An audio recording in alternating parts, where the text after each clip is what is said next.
こんにちは、たきです。79は未来の記憶の各シーンを深掘り考察していきます。最終回までネタバレあるのでご注意ください。記憶ツアーをアバン、A パート、B パートと順番に見ていきます。コメント欄からお好きなところだけでも聞いてみてください。最初鳥がね、早速出てきました。気を抜いたらすぐに鳥を入れてくるのが、アニメファイナルシーズンの特徴ですね。そして赤ちゃんのエレンの姿、原作にはない動きが追加されています。注目ポイントはこのエレンの目線ですね。赤ちゃんを抱くカルラからのこのエレンの顔ということで、エレンは亡き母カルラの姿をおそらく見ているんじゃないかなと。一方でジークの方はグリシャを見ているというね、そういう対比もありました。そしてこの原作だと歩くエレンの姿があったんですが、蝶々がね、今回追加されたということで、これは何かというと、少女が見た世界での子供のミカサが見たこの世界の弱肉強食、こことかけているのかなという感じもします。あまり意味ないかもしれません。オープニング映像の最後にもね、蝶々がいるし、何かとこの鳥とか蝶々っていうのは、ファイナルシーズンでね、今後も挟み込まれるんじゃないかなと思います。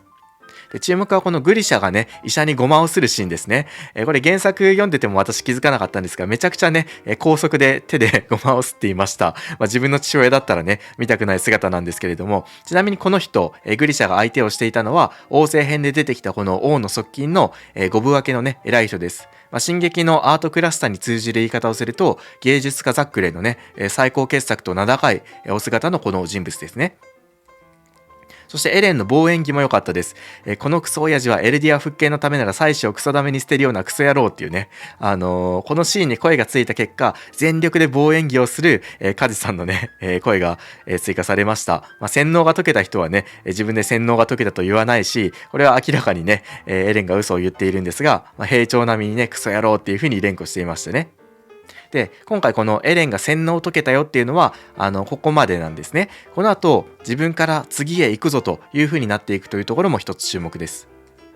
で、次、礼拝堂を突き止めるグリシャの様子。原作同様にね、ケニーの姿がありました。警戒されている中、バレずに情報を持ち出している、さすがね、超優秀な元エルディア復権派の代表だなという感じです。で、アニメのシーズン3でも描かれたこの礼拝堂ですね。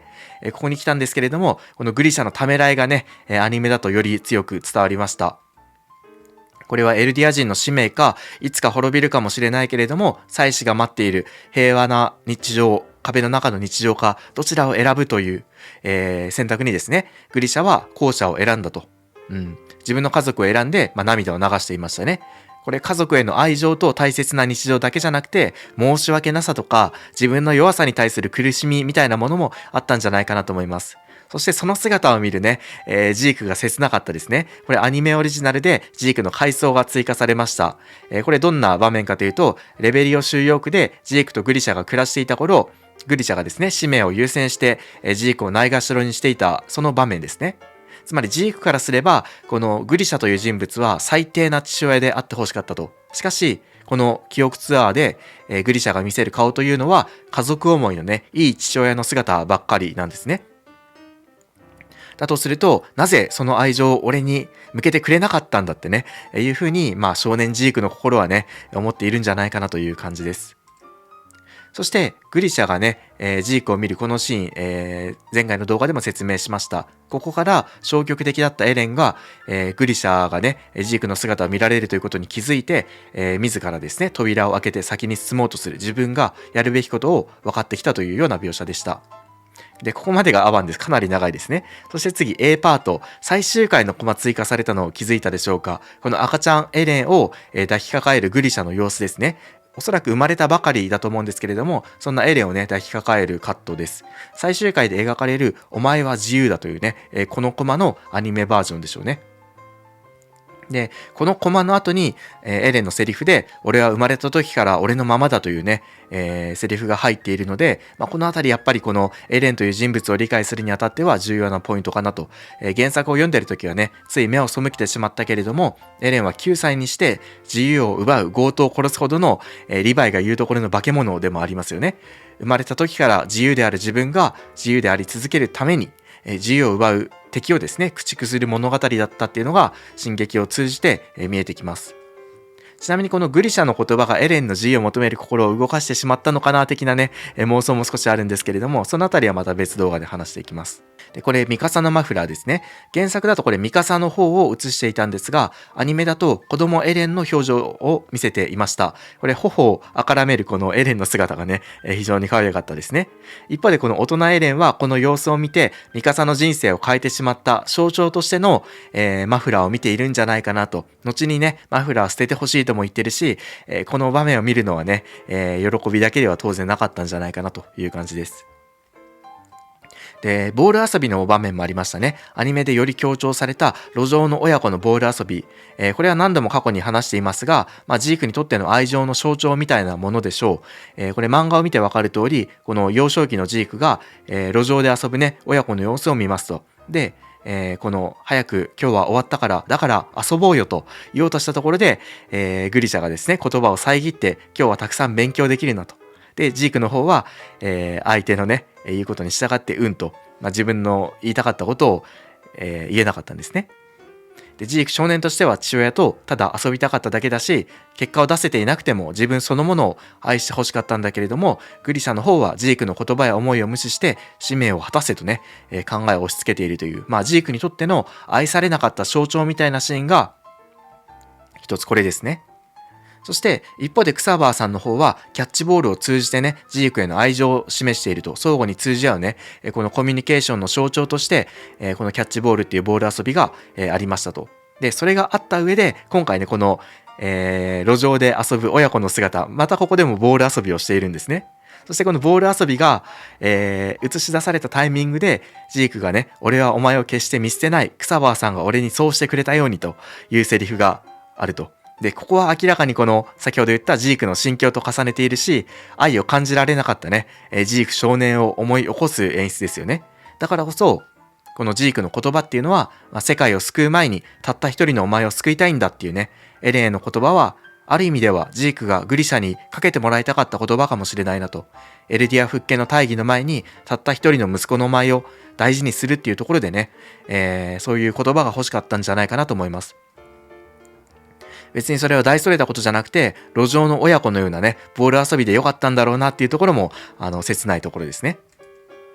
そして次エレンを見るグリシャの様子、これエレンの家にね堂々と居座る不審者2人がねかなりシュールな絵だったんですけれども、ウィットスタジオがもともとアニメの1話で描いていたものをマッパがね描き直したのが非常に良かったですね。ぜひこのシーンは2画面並べて見てさらに聞いてみてください。声優さんの演技もね、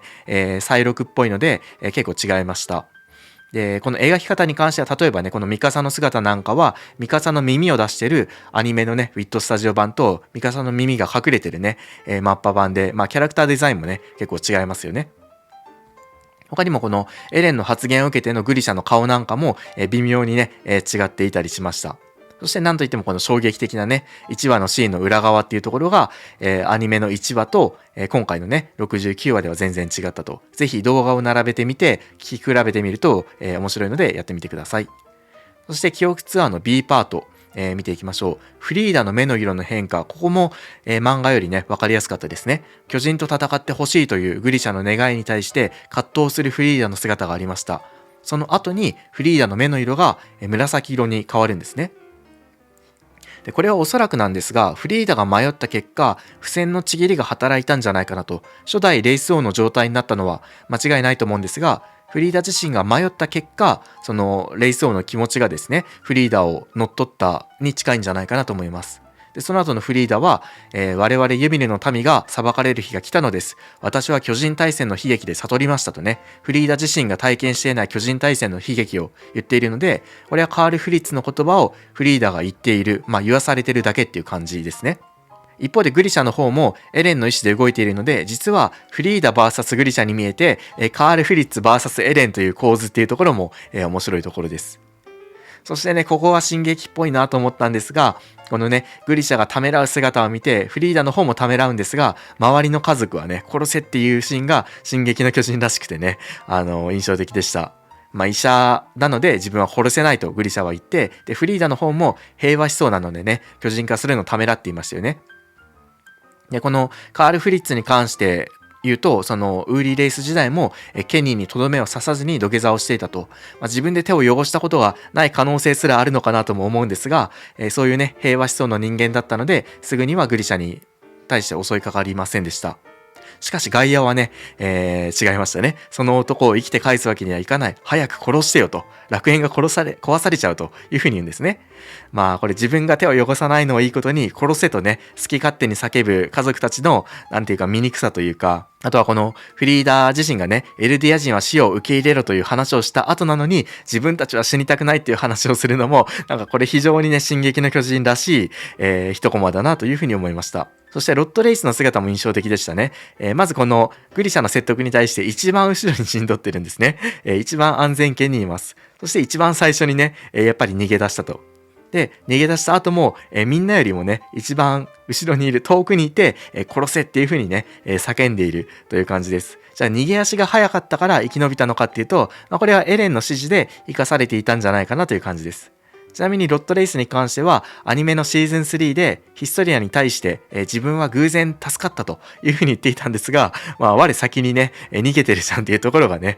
今回の回想を見るとわかります。で、エレンのね、脅しに関してなんですが、前回の動画でも話したんですが、個人的にはエレンはグリシャに働きかけたんじゃないかなと、見せる記憶をね、ある程度恣意的に選べたと思っています。で、グリシャが記憶を見たのは進撃の巨人の能力かなというのが、今の私の考えですね。一方でエレンは記憶を送らずに、グリシャがエレンの記憶を一部ね、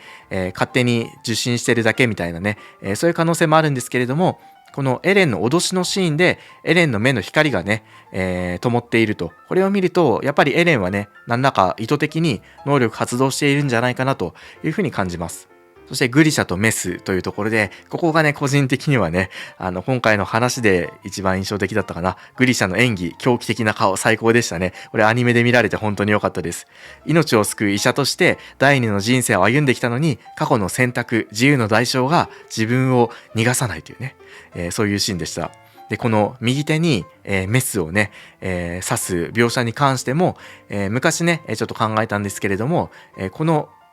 行為っていうのは結構ね意味があるかなと。まず一つにはあの日フェイを連れて行こうとした妹フェイをね、連れて行こうとした自由を求めたこの右手なんですね。その右手に対して、